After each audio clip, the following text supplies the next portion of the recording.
a guide led 3 clients into avalanche terrain. Despite multiple warnings, driven by pressures nobody could see, what started as a routine backcountry skiing trip would become a deadly lesson in how personal crises can fatally compromise professional judgment. Today, we're analyzing a tragedy where expertise meant nothing against mounting desperation. It was March 15, 2016. The morning fog clung to the lower slopes of Mount Washington's Tuckerman Ravine, rolling up from the valley floor in thick, gray waves. Ashley Novak was a 34-year-old software engineer from Boston who had completed avalanche training and invested in high-quality safety gear. Scott Brennan, 41, was an insurance adjuster from Hartford who specialized in natural disaster claims. His recent divorce had prompted him to seek new backcountry experiences. Oiken and his methodical nature made him the group's planner. Stephanie Mills, 28, worked as an emergency room nurse in Burlington. Her medical training had exposed her to mountain rescue cases, teaching her to trust her instincts about dangerous situations. Their guide, Ryan Whitman, presented himself as the epitome of mountain professionalism.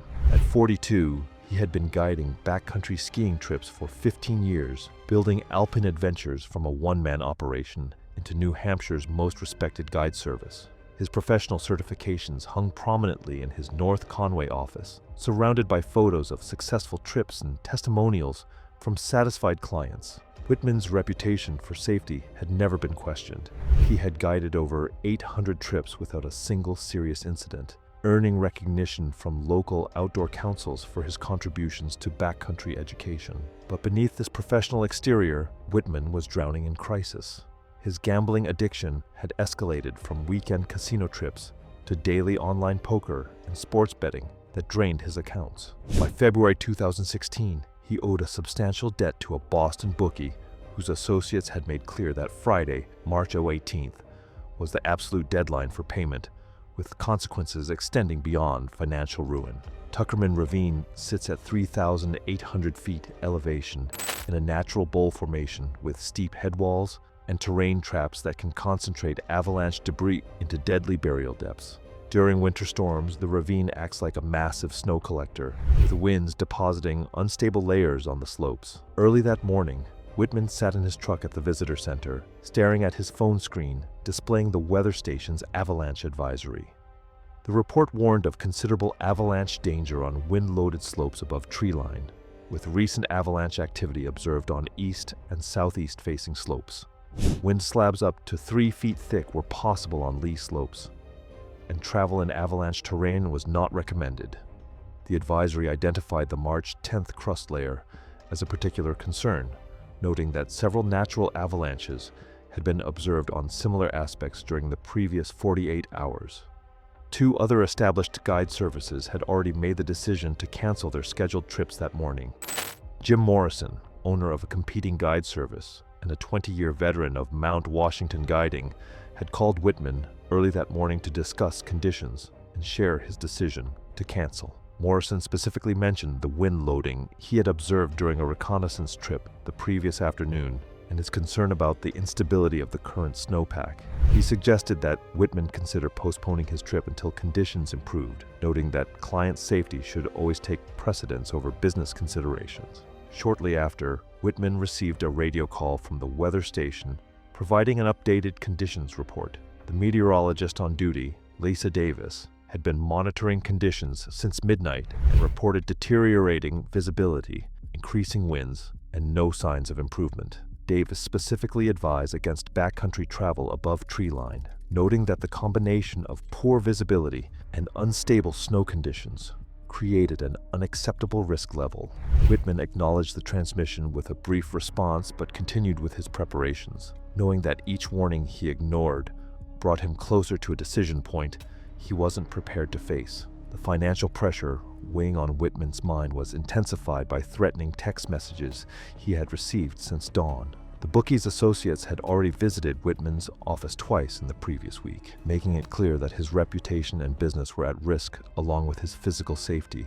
The money from this trip would still leave him far short of what he owed, but it would demonstrate good faith and might buy him additional time to find a solution. Whitman met his 3 clients at the visitor center, Maintaining his professional demeanor, he conducted a thorough equipment check, ensuring each client had proper avalanche safety gear. All three carried standard transceivers, probes, and shovels, with Novak's equipment being particularly high quality. Whitman's own gear was professional grade and meticulously maintained. The group began their ascent through dense forest that provided initial shelter from the wind. Whitman used this section to assess his client's skiing ability, noting that all three were competent intermediate skiers. The conversation was educational, with Whitman discussing avalanche formation and recognition. After climbing for about half an hour, they reached a small shelter area that serves as a waypoint for most ravine ascents. The shelter provided a brief respite from the wind, and Whitman used the stop to check weather conditions and reassess the group's energy levels. Visibility had improved slightly in the sheltered area, allowing glimpses of the ravine's lower slopes, but the upper mountain remained shrouded in fog and blowing snow. Whitman's radio crackled with transmissions from other parties in the area, including a group of experienced local skiers who were turning back due to conditions. He acknowledged these transmissions but didn't share their content with his clients, maintaining an optimistic outlook about the day's prospects. As the group continued climbing toward treeline, they encountered a party of 4 experienced backcountry skiers descending rapidly from higher elevations. The lead skier was Brian Stone, a certified avalanche instructor from Jackson who had been skiing Mount Washington for over a decade. Stone approached Whitman directly and described conditions above treeline. He had observed shooting cracks in the snow, linear fractures that propagate across the snow surface when disturbed, indicating unstable conditions ready to avalanche. Stone specifically mentioned seeing recent avalanche debris in the ravine's main bowl and noted that wind loading had created dangerous slab conditions on all eastern aspects. Stone's warning was detailed and specific, based on direct observation rather than theoretical concerns. He described how his group had triggered several small collapses while ascending, hearing distinctive sounds that indicate layer failure in the snowpack.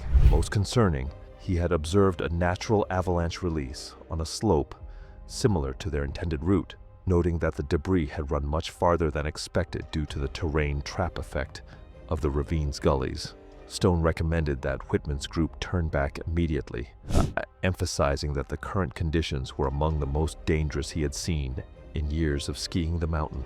Whitman listened to Stone's warning with apparent attention, asking several technical questions about snow conditions and wind patterns that demonstrated his knowledge of avalanche science.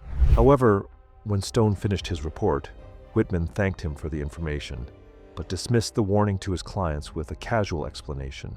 He told Novak, Brennan, and Mills that Stone's group didn't have his level of experience reading these specific conditions, and that local knowledge developed over 15 years trumped textbook caution. Whitman explained that Mount Washington's conditions could vary dramatically across different aspects and elevations, and that his intimate familiarity with the mountain allowed him to identify safe routes that less experienced parties might miss. This dismissal of expert advice represented a crucial decision point where Whitman's judgment became fatally compromised by external pressures. Under normal circumstances, he would have carefully considered Stone's observations and likely made the conservative decision to turn back. His 15-year safety record had been built on exactly this type of cautious decision-making, prioritizing client safety over client satisfaction when conditions warranted. But the financial pressure he faced had created a cognitive bias that caused him to rationalize continuing despite clear evidence of danger. The fee from this trip had transformed from income into a lifeline, making the decision to turn back feel like an impossible choice rather than a prudent one. As they climbed higher, the group reached where the forest began to thin and the full force of the wind became apparent. Visibility had worsened significantly, and wind gusts were strong enough to require the clients to lean into their poles for stability. The temperature had dropped considerably, and the wind chill made exposed skin painful within seconds. Snow conditions had changed dramatically from the lower elevations, with the soft powder giving way to wind-crusted surfaces that showed clear signs of recent loading and redistribution. Novak was the first to express growing concern about the deteriorating conditions, noting that the wind was much stronger than Whitman had predicted during their pre-trip briefing. Her software engineering background had taught her to trust data over optimism, and the evidence of her senses contradicted Whitman's assurances about improving conditions. She pointed out that visibility was getting worse rather than better, and suggested they consider turning back while they could still descend safely. Her tone was respectful but firm, reflecting her analytical approach to problem solving and her growing unease about the gap between expectations and reality. Whitman's response contradicted his usual cautious approach to mountain guiding. He assured Novak that his 15 years of experience in these mountains made the trip safe, explaining that Mount Washington's weather was notoriously unpredictable, but that he had learned to read its subtle signs. He pointed out that they were committed to the route now that they had climbed this far, and that turning back would mean losing the entire day without experiencing the unique skiing that Tuckerman Ravine offered. What he didn't mention was that his phone had been buzzing with increasingly threatening text messages throughout the morning. If you're enjoying this story, please hit subscribe. Your support helps us bring you more of these important stories. The psychological pressure on Whitman was intensifying with each step upward. This sunk cost fallacy is common in mountain accidents, where the desire to justify previous efforts overrides rational assessment of current conditions. External pressures had compromised his normally sound judgment. Late in the morning, the group broke above treeline into the full fury of Mount Washington's notorious weather. Visibility dropped to mere yards, and the temperature felt brutally cold with the wind chill. The transition from forest to alpine zone was dramatic and immediate, with the sheltering effect of trees giving way to the mountain's raw power. Wind gusts created ground blizzard conditions that made communication difficult and navigation challenging. The snow surface showed unmistakable signs of wind loading, with smooth, pillow-like formations that experienced backcountry travelers recognize as dangerous wind slabs. Brennan, drawing on his insurance background in assessing natural disaster damage, commented that the snow looked fundamentally different from what they had encountered lower on the mountain. He noted its hard, hollow sound when struck with ski poles, a classic indicator of wind slab formation that Whitman would normally have used as a teaching moment about avalanche recognition. The snow's surface had a polished, almost ceramic appearance that reflected the intense wind action of the previous days. When Brennan probed the snow with his pole, it penetrated easily for the first few inches before hitting a hard layer that produced the distinctive hollow sound of an unstable wind slab. Mills, whose medical training emphasized systematic risk assessment and early intervention, suggested they reconsider the route given the dramatic change in conditions. Her experience in emergency medicine had taught her to trust early warning signs rather than hope for improvement, and every indicator suggested that conditions were deteriorating rather than stabilizing. She pointed out that their visibility was now so limited that they couldn't assess the terrain ahead, making it impossible to identify safe routes or potential hazards. Mills also noted that the wind was making communication difficult, which could prove critical if they encountered problems and needed to coordinate a response.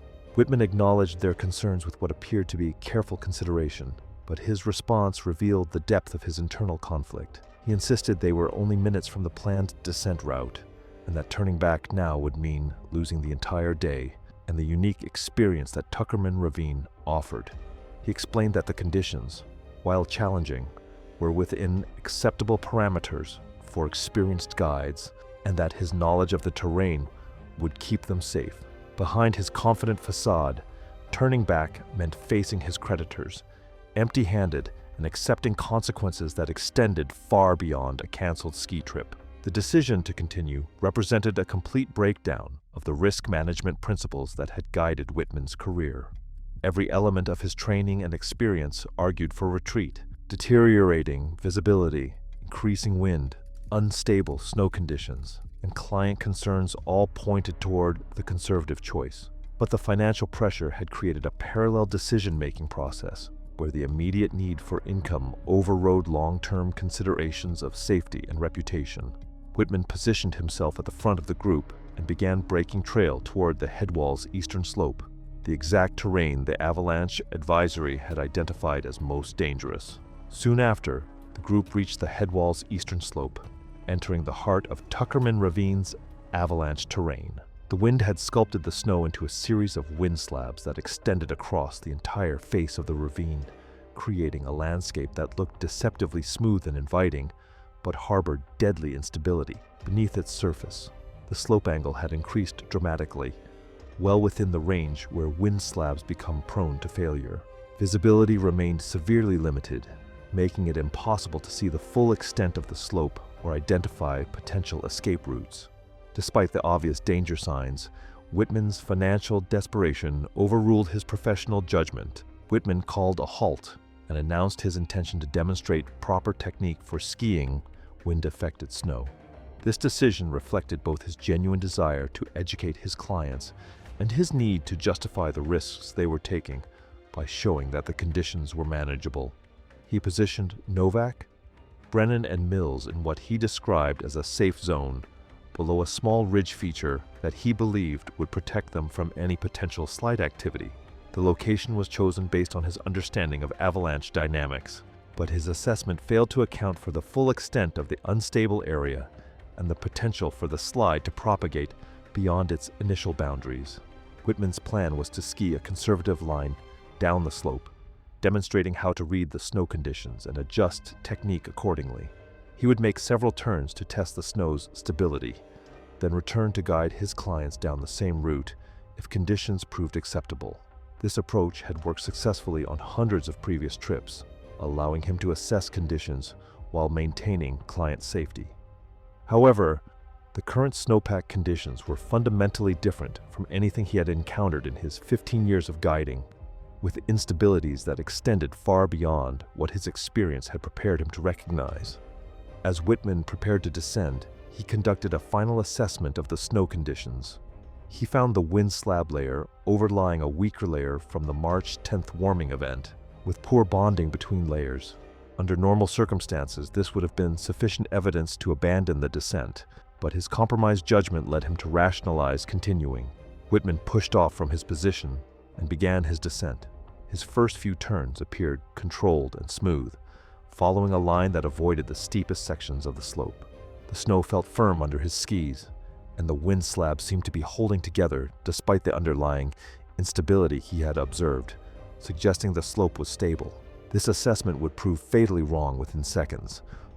On his fourth turn, Whitman's skis cut through the wind slab and into the weaker layer beneath, creating a significant disturbance in the snowpack. The initial fracture was barely audible, but the fracture began to propagate beyond his ability to control or escape. The failure of the weak layer created a chain reaction that spread across the slope, turning a localized disturbance into a massive avalanche in seconds. The fracture line propagated across the slope in an instant, creating a deep slab that began moving as a cohesive unit. The initial movement was slow, almost gentle, but the slab quickly accelerated as gravity overcame the remaining bonds, holding it to the slope. Whitman attempted to ski out of the slide path using a technique called skiing off the slab that involves rapid acceleration to escape the moving snow. However, the size and speed of the avalanche made escape impossible, and the moving snow knocked him off balance within seconds of the initial fracture. The slab accelerated rapidly down the steep slope, reaching dangerous speeds within moments. Whitman was initially swept along with the debris, his bright red jacket visible against the white snow. However, the fracture had started directly beneath his skis, and the initial movement threw him sideways, off the main slab. He tumbled roughly, but was ejected from the primary debris flow after being carried only a short distance, coming to rest against a cluster of rocks that had acted as a natural barrier. Battered and disoriented, Whitman found himself partially buried, but alive on the edge of the avalanche path. Novak, standing closest to the fracture line in what Whitman had designated as the safe zone, was pulled into the avalanche as it widened beyond the initial break.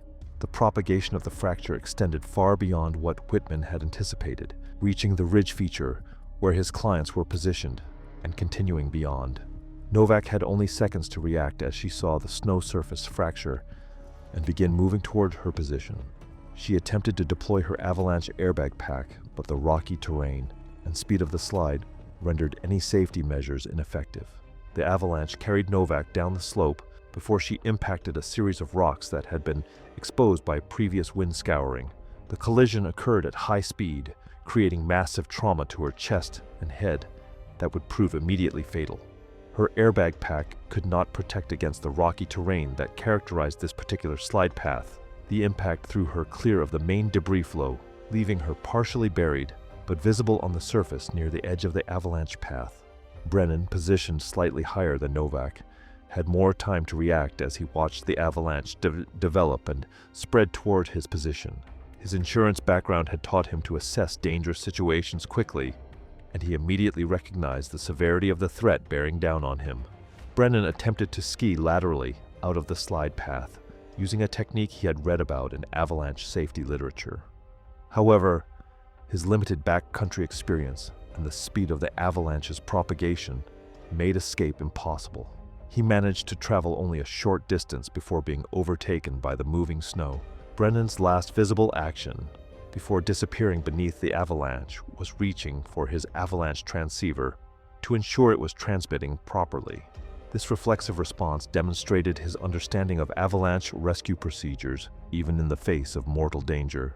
The avalanche swept him into the main debris flow, where he was carried down the slope and into the terrain trap that concentrated the snow into dangerous depths.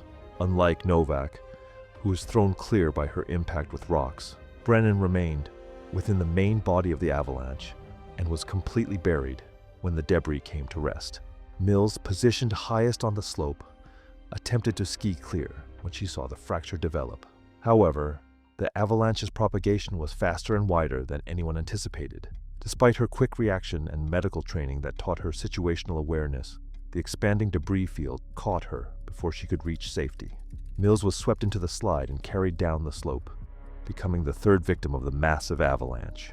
Like Brennan, she was carried deep into the main debris flow and into the terrain trap, where she would be completely buried when the snow came to rest. The avalanche came to rest in a fan-shaped deposit that was wide and deep in the center, with the deepest accumulations occurring in the gully where multiple victims had been carried. The total volume of snow involved in the slide was massive, creating a debris field that would require organized rescue efforts and specialized equipment to search effectively.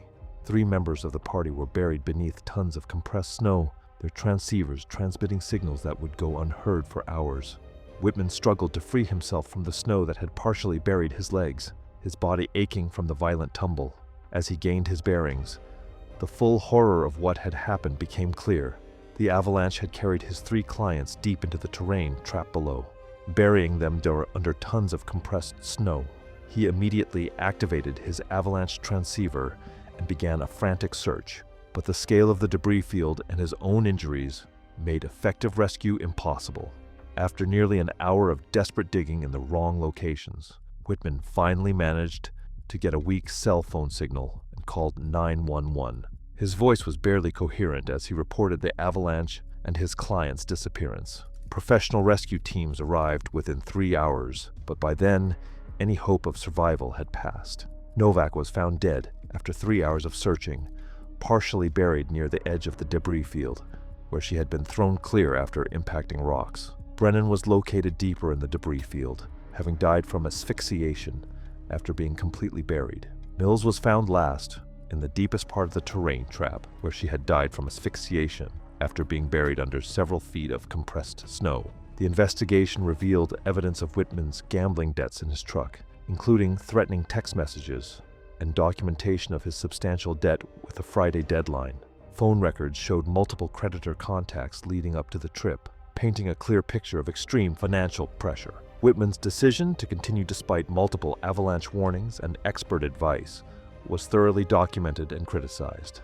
The coroner ruled all 3 client deaths accidental, but cited gross negligence by Whitman in exposing clients to known hazardous conditions. Novak died from blunt force trauma from her impact with rocks, while Mills and Brennan died from asphyxiation due to burial under compressed snow. Criminal charges were filed against Whitman for criminally negligent homicide, and he was stripped of all guiding certifications. The families pursued wrongful death lawsuits against both Whitman and his business, though his insurance coverage proved insufficient for the scale of the losses. Thanks for watching. If you like these stories, click here.